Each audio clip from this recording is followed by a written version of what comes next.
Ready. Play.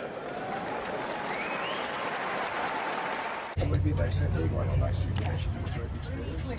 It's a tournament you might come back to. Yeah, I mean, obviously it's always nice to play. Obviously we're here, live close by, so it's always nice to come back. And obviously San Diego's a beautiful city.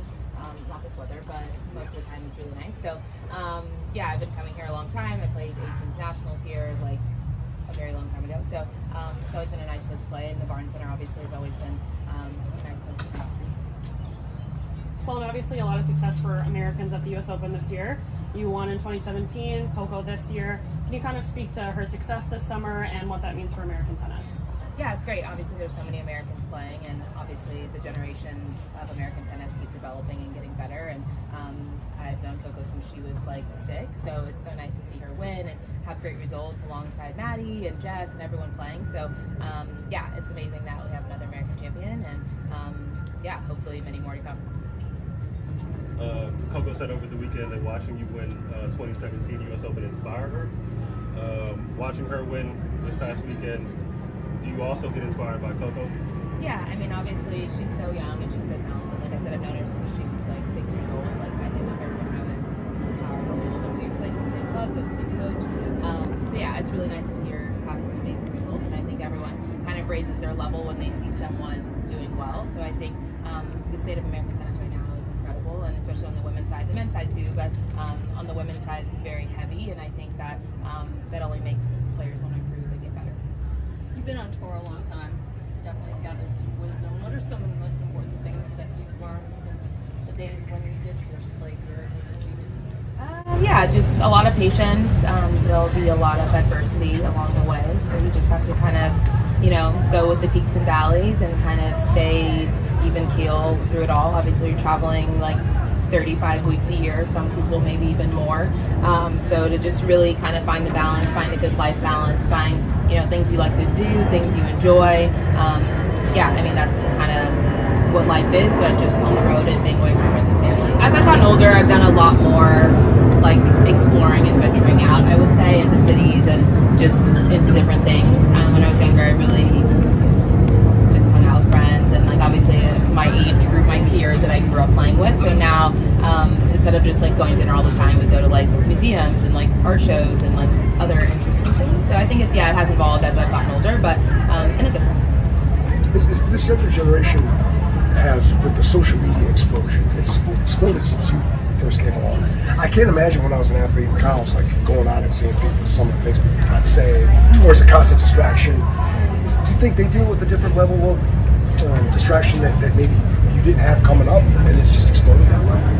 I think so. I think it's kind of the same for everyone. I would say now, like even social media is different from 5 years ago, right? Even when I won the U.S. Open, like it's just very different. I think that people now have so many followers and fans and people that sometimes, as of now, like say for Coco, like I hope that the good is totally outweighing the bad, and she never sees anything bad. I know that's not realistic, but that's just kind of how sports are, and I think that if you can kind of just keep that to the side and only focus on the good things that are on the internet, makes life a little bit easier. Good advice for anyone. Yeah. Hey Sloane, what does a successful tournament this week here look for you?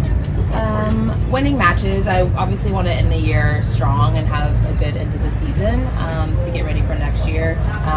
Obviously next year coming up an Olympic year, we have Fed Cup finals at the end of the year. There's just a lot happening. Obviously there's a lot happening every single year, but yeah, I just want to have a good end to the season and play well. I'm going to China, so that'll be interesting for me, and just looking forward to kind of, like I said, ending strong. So whatever that looks like, don't know. But yeah, just hoping for some good results and good tennis and a strong finish. And what is it about your game right now that you like, that you think will lead you to do that, finish strong? Yeah, I've been competing really well. The results haven't been what I have wanted them to be, but I feel like sometimes that's just tennis, that's how it is, right? And then next week it could be a totally different story. So, like I said, you kind of got to ride the waves and continue to compete and play and have fun and enjoy it, and then one day it just appears.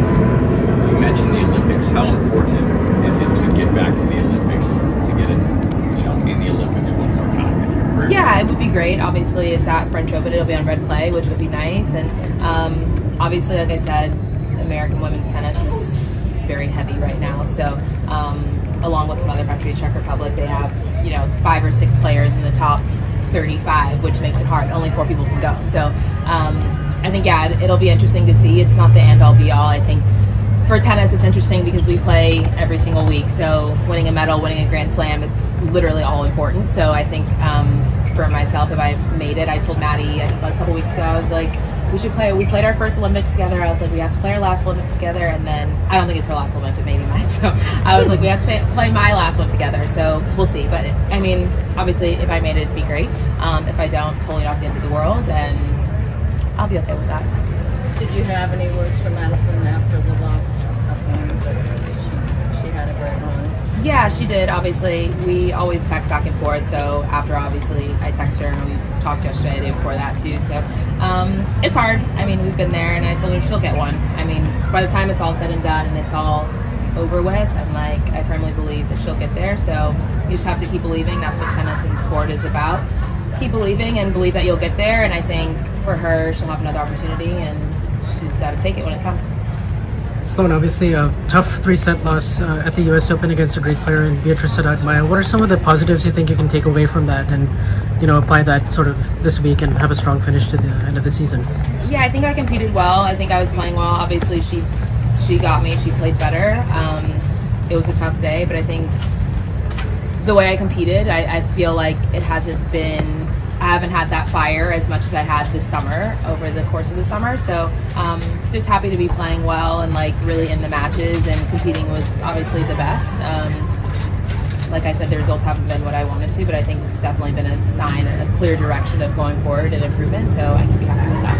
And then what are your thoughts on your first round opponent, obviously Elise Mertens? You played her twice in 2018 and you split both those matches. Yeah, obviously another good match, a hard match, someone that's similar in age to me, so I've played her a bunch of times. So, yeah, I think it'll be a good match. And like I said, just getting out there and competing matters the most. And yeah, go from there.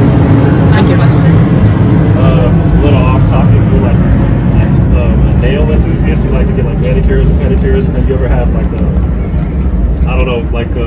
a bad experience at a nail salon? And could you share that maybe? Oh, a bad experience at a nail salon.